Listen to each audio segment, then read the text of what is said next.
Bonjour et bienvenue dans ce quatrième cours pour l'association épidémique, les déplacements d'objets.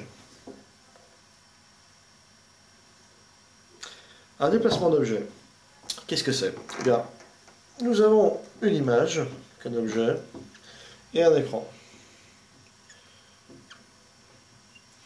Alors, on a vu sur le cours Champ de l'étoile qu'on pouvait déplacer des choses dans une direction avec une vitesse et euh, une modification des coordonnées, comme par exemple sur les étoiles on avait x et on faisait x plus v, voilà, pour permettre le déplacement de l'objet. Là on va voir quelque chose de plus particulier, plus rigolo aussi,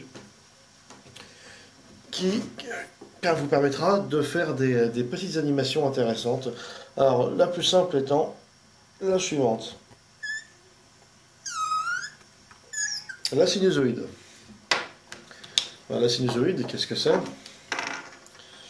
Eh bien, c'est le résultat d'une opération, comme par exemple cos de i ou sin de i,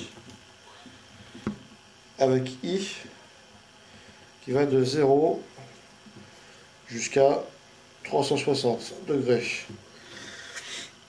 Par exemple, si je crée une boucle qui fait aller i de 0 à 360 et que j'imagine une fonction cosinus qui prend des degrés, et ben, je peux obtenir des valeurs qui vont de 0 à moins 1, donc sachant que 0 est ici, de 1 à moins 1. Et donc faire varier de façon fluide en fait ce qui pourrait être un objet. Par exemple, on pourrait imaginer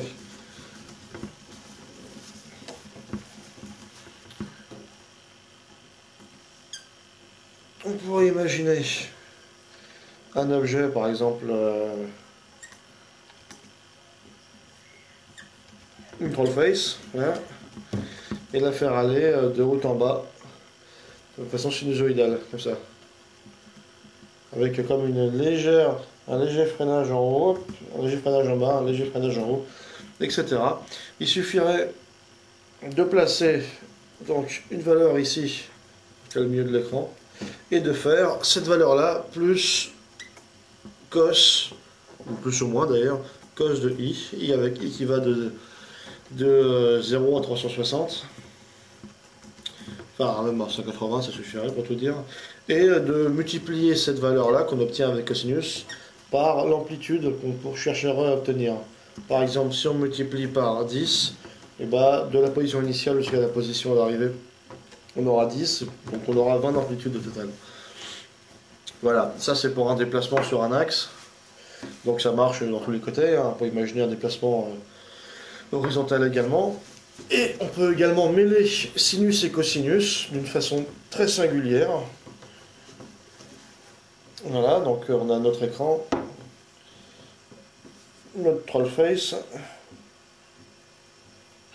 On pourrait faire tourner la troll face en ajoutant sin aux coordonnées en y et cos aux coordonnées en x, et en faisant varier donc i de 0 jusqu'à 360.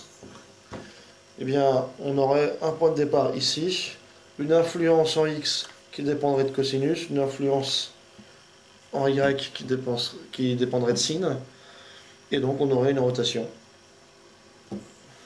Voilà, les déplacements d'objets.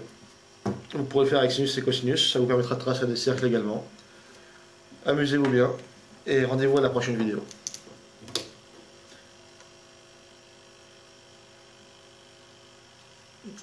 Je sais plus ce que c'est, j'ai une vidéo.